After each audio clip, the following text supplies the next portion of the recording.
ओम नमः शिवाय। रुद्र संहिता अध्याय 13 शिव पूजन की सर्वोत्तम विधि का वर्णन। ब्रह्मा जी कहते हैं, अब मैं पूजा की सर्वोत्तम विधि बता रहा हूँ जो समस्त अभीष्ट और सुखों को सुलभ कराने वाली है। देवताओं तथा ऋषियों, तुम ध्यान देकर सुनो। उपासक को चाहिए कि वह ब्रह्म मुहूर्त में शयन से उठकर जगदम्बा पार्वती सहित भगवान शिव का स्मरण करे और तथा हाथ जोड़कर मस्तक झुकाकर भक्तिपूर्वक उनसे प्रार्थना करें। देवेश्वर उठिए उठिए, मेरे हृदय मंदिर में शयन करने वाले देवता उठिए, उमाकांत उठिए और ब्रह्मांड में सबका मंगल कीजिए। मैं धर्म को जानता हूँ किंतु मेरी उसमें प्रवृत्ति नहीं होती। मैं अधर्म को जानता हूँ परंतु उससे दूर नहीं हो पाता। महादेव, आप मेरे हृदय में स्थित होकर मुझे जैसी प्रेरणा देते हैं वैसा ही मैं करता हूँ। इस प्रकार भक्तिपूर्वक रहकर कहकर और गुरुदेव की चरण पादुकाओं का स्मरण करके गांव से बाहर दक्षिण दिशा में मलमूत्र का त्याग करने के लिए जाएं। मल त्याग करने के बाद मिट्टी और जल से धोने के द्वारा शरीर की शुद्धि करके दोनों हाथों और पैरों को धोकर दत्वन करें। सूर्योदय होने से पहले ही दत्वन करके मुंह को 16 बार जल की अंजलियों से धोएं। देवताओं और ऋषियों, षष्ठी, प्रतिपाद, अमावस्या और नवमी तिथियों तथा रविवार के दिन शिव भक्त को यत्नपूर्वक दत्वन का त्याग देना चाहिए। अवकाश के अनुसार नदी आदि में जाकर अथवा घर में ही भली भांति स्नान करें। मनुष्य को देश और काल के विरुद्ध स्नान नहीं करना चाहिए। रविवार, श्राद्ध, संक्रांति, ग्रहण, महादान, तीर्थ, उपवास दिवस अथवा अशौच प्राप्त होने पर मनुष्य को गर्म जल से स्नान न करें। शिव भक्त मनुष्य तीर्थ आदि में प्रवाह के सम्मुख होकर स्नान करे। जो नहाने से पहले तेल लगाना चाहे उसे विहित और निषिद्ध दिनों का विचार करके ही तैलाभंग करना चाहिए। जो प्रतिदिन नियम पूर्वक तेल लगाता हो उसके लिए किसी दिन भी तैलाभंग दूषित नहीं है, अथवा जो तेल इत्र आदि से वासित हो उसका लगाना किसी दिन भी दूषित नहीं है। सरसों का तेल ग्रहण को छोड़कर दूसरे किसी भी दिन दूषित नहीं होता। इस तरह देश काल का विचार करके विधि पूर्वक स्नान करें। स्नान के समय पहले मुख को उत्तर अथवा पूर्व की ओर रखना चाहिए। उच्छिष्ट वस्त्र का उपयोग कभी न करें। शुद्ध वस्त्र से इष्ट देव के स्मरण पूर्वक स्नान करें। जिस वस्त्र को दूसरे ने धारण किया हो अथवा जो दूसरे के पहनने की वस्तु हो तथा जिसे स्वयं रात में धारण किया गया हो वह वस्त्र उच्छिष्ट कहलाता है। उससे तभी स्नान किया जा सकता है जब उसे धो लिया गया हो। स्नान के पश्चात देवताओं और ऋषियों और पितरों को तृप्ति देने वाला स्नांग तर्पण करना चाहिए। इसके बाद धुला हुआ कपड़ा पहने और आचमन करें।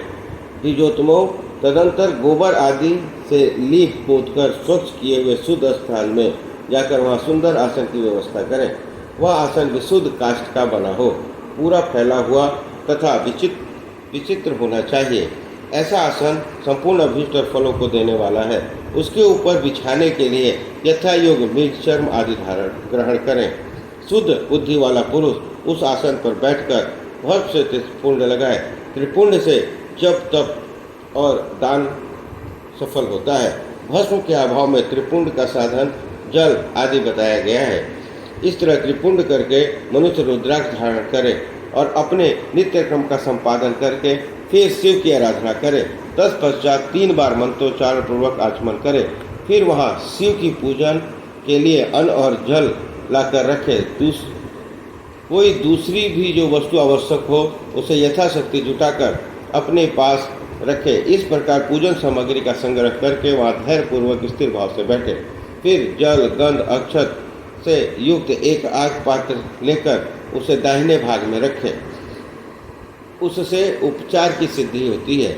फिर गुरु का स्मरण करके उसकी आज्ञा लेकर विधिवत संकल्प करके अपनी कामनाओं को अलग न रखते हुए पराभक्ति से सब परिवार शिव का पूजन करें। एक मुद्रा दिखाकर सिंदूर आदि उपचारों का सिद्धि बुद्धि सहित विघ्नकारी श्री गणेश का पूजन करें। लक्ष्य और लाभ से युक्त श्री गणेश जी का पूजन करके उनके नाम से आदि में प्रणव तथा अंत में नमः जोड़कर नाम के साथ चतुर्थी विभक्ति का उपयोग करते हुए नमस्कार करें, यथा ओम गणपते नमः। तदंतर उनसे क्षमा प्रार्थना करके पुनः भाई कार्तिकेय सहित गणेश जी का पराभक्ति से पूजन करके उन्हें बारंबार नमस्कार करें। 10-50 सदा द्वार पर खड़े रहने वाले द्वारपाल महादेव महोदय का पूजन करके सती साध्वी गिरजानंदिनी उमा की पूजा करें। चंदन कुमकुम धूप दीप आदि अनेक उपचारों और नाना प्रकार के नैवेद्यों से शिवा का पूजन करके नमस्कार करने के पश्चात साधक शिव जी के समीप जाए। यथासंभव अपने घर में मिट्टी, सोना, चांदी, धातु और अन्य पारे आदि की शिव प्रतिमा बनाए। उसे नमस्कार करके भक्तिपरायण हो उसकी पूजन करें। उसकी पूजन हो जाने पर सभी देवता पूजित हो जाते हैं।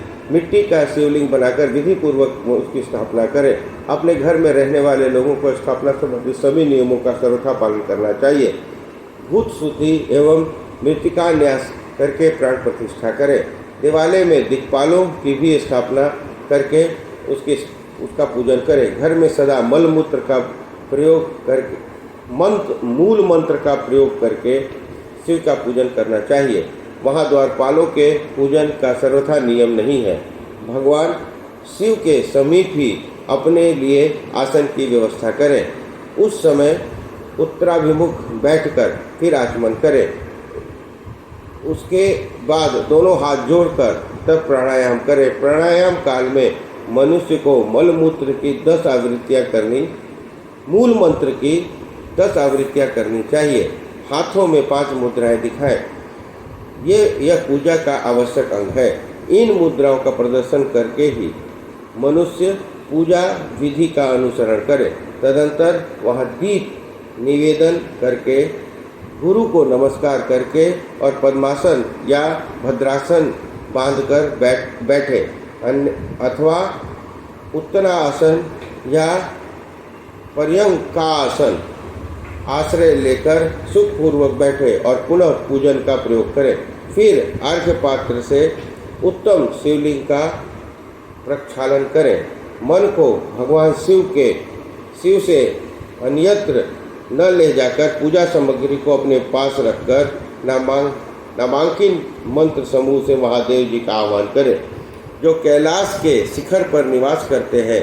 पार्वती देवी के पति हैं, समस्त देवताओं से उत्तम है, जिनके स्वरूप का शास्त्रों में यथावत वर्णन किया हुआ है, जो निर्गुण होते हुए भी गुण रूप हैं, जिनके 5 मुख 10 भुजाएं और प्रत्येक मुखमंडल में 3-3 नेत्र हैं, जिनकी ध्वजा पर वृषभ का चिन्ह अंकित है, अंग कांति कपूर के समान गौर है, जो दिव्य रूपधारी चंद्रमा रूपी मुकुट से सुशोभित तथा सिर पर जटाजूट धारण करने वाले हैं, जो हाथी की खाल पहनते और व्याघ्र चम्र ओढ़ते हैं, जिनका स्वरूप शुभ है, जिनके अंगों में वासुकी आदि नाग लिपटे रहते हैं, जो पिनाक आदि आयुध धारण करते हैं, जिनके आगे 8 सिद्धियां निरंतर नृत्य करती रहती हैं, भक्त समुदाय जय जयकार करते हुए जिनकी सेवाओं में लगे रहते हैं, दुस्सह तेज के कारण जिनकी ओर देखना भी कठिन है, जो देवताओं से सेवित तथा संपूर्ण प्राणियों को शरण देने वाले हैं, जिनका मुखारबिंद प्रसन्नता से खिला हुआ है, वेदों और शास्त्रों ने जिनकी महिमा का यथावत गान किया है, विष्णु और ब्रह्मा भी सदा जिनकी स्तुति करते हैं, तथा जो परमानंद स्वरूप है, उन भक्त वत्सल शंभु शिव का मैं आह्वान करता हूँ। इस प्रकार शाम शिव का ध्यान करके उनके लिए आसन दें। चतुर्यंत्र पद से ही क्रमशः सब कुछ अर्पित करें। आसन के पश्चात भगवान शंकर को पाद्य और अर्घ दें। फिर परमात्मा शंभु को आचमन कराकर पंचामृत संबंधित द्रव्यों द्वारा प्रसन्नतापूर्वक शंकर को स्नान कराएं। वेद मंत्रों अथवा सम्मंत्रक चतुर्यंत्र नाम पदों का उच्चारण करके भक्ति पूर्वक यथा योग्य समस्त द्रव्य भगवान को अर्पित करें। अभीष्ट द्रव्य को शंकर के ऊपर चढ़ाएं। फिर भगवान शंकर को वरुण स्नान कराएं। स्नान के पश्चात उनके श्री अंगों में सुगंधित चंदन तथा अन्य द्रव्यों का यत्नपूर्वक लेप करें। फिर सुगंधित जल से ही उनके ऊपर जलधारा गिराकर अभिषेक करें। वेद मंत्रों षडंगों अथवा शिव के 11 नामों द्वारा यथावकाश जलधारा चढ़ाकर वस्त्र से शिवलिंग को अच्छी तरह पोछें। फिर आचमनार्थ जल ले और वस्त्र समर्पित करें। नाना प्रकार के मंत्रों द्वारा भगवान शिव को तिल, जौ, गुड़, मूंग, उड़द अर्पित करें। फिर 5 मुख वाले परमात्मा शिव को पुष्प चढ़ाएं। प्रत्येक मुख पर ध्यान के अनुसार यथोचित अभिलाषा करके कमल, सतपत्र, शंख पुष्प, पुष्प, धतूर, मंदार, द्रोण पुष्प, तुलसी दल, बिल्व पत्र चढ़ाकर पराभक्ति के साथ भक्तवत्सल भगवान शंकर की विशेष पूजा करें। अन्य सब वस्तुओं का अभाव होने पर शिव को केवल बेलपत्र ही अर्पित करें। बेलपत्र समर्पित होने से ही शिव की पूजा सफल होती है।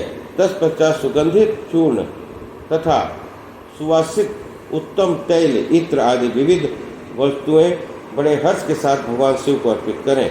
फिर प्रसन्नतापूर्वक गुगुल और अगुरु आदि की धूप निवेदन करें। तदंतर शिव शंकर जी को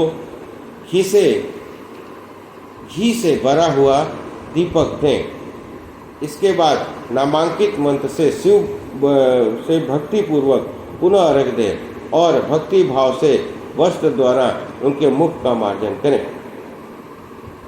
रूपम देहि यशो देहि भोगम देहि च शंकर भक्ति मुक्ति फलम देहि गृही द्वारार्घम नमस्तुते। नमो प्रभो शंकर, आपको नमस्कार है। आप इस अर्घ को स्वीकार करके मुझे रूप दीजिए, यश दीजिए, भोग दीजिए तथा भोग और मोक्ष रूपी फल प्रदान कीजिए। इसके बाद भगवान शिव को भांति भांति को उत्तम नैवेद्य अर्पित करें। नैवेद्य के पश्चात प्रेम पूर्वक आचमन कराएं। तदंतर सांगोपांग तांबूल बनाकर शिव को अर्पित करें। फिर 5 बत्ती की आरती बनाकर भगवान को दिखाएं, जिसकी संख्या इस प्रकार है: पैरों में 4 बार, नाभि के सामने 2 बार, मुख के समक्ष 1 बार और संपूर्ण अंगों में 7 बार आरती दिखाएं। तत्पश्चात नाना प्रकार के स्तोत्रों द्वारा प्रेम पूर्वक भगवान वृषभध्वज की स्तुति करें। तदंतर धीरे धीरे शिव की परिक्रमा करें। परिक्रमा के पश्चात भक्त पुरुष साष्टांग दंडवत करें और इस मंत्र से भक्तिपूर्वक पुष्पांजलि दें। शंकर, मैं अज्ञान से या जानबूझकर जो पूजन आदि किया है वह आपकी कृपा से सफल हो। मूढ़ मैं आपका हूँ। मेरे प्राण सदा आप में लगे हुए हैं। मेरा चित्त सदा आपका ही चिंतन करता है। ऐसा जानकर हे गौरीनाथ भूतनाथ, आप मुझ पर प्रसन्न होइए। प्रभु, धरती पर जिनके पैर लड़खड़ा जाते हैं उनके लिए भूमि ही सहारा है। उसी प्रकार जिन्होंने आपके प्रति अपराध किया है उनके लिए भी आप ही शरणदाता है। इत्यादि रूप से बहुत बहुत प्रार्थना करके उत्तम विधि से पुष्पांजलि अर्पित करने के पश्चात पुनः भगवान को नमस्कार करें। फिर निम्नलिखित मंत्र से विसर्जन करना चाहिए: देवेश्वर प्रभु, अब आप परिवार सहित अपने स्थान को पधारें। नाथ, जब पूजा का समय हो तब पुनः आप यहाँ सादर पदार्पण करें। इस प्रकार भक्त वत्सल शंकर के बारंबार प्रार्थना करके उनका विसर्जन करें और उस जल को अपने हृदय में लगाएं तथा मस्तक पर चढ़ाएं। ऋषियों, इस तरह मैंने शिव पूजन की सारी विधि बता दी जो भोग और मोक्ष देने वाली है। अब और क्या सुनना चाहते हो? इस प्रकार रुद्र संहिता खंड 1 अध्याय 13 समाप्त। बोलो हर हर महादेव।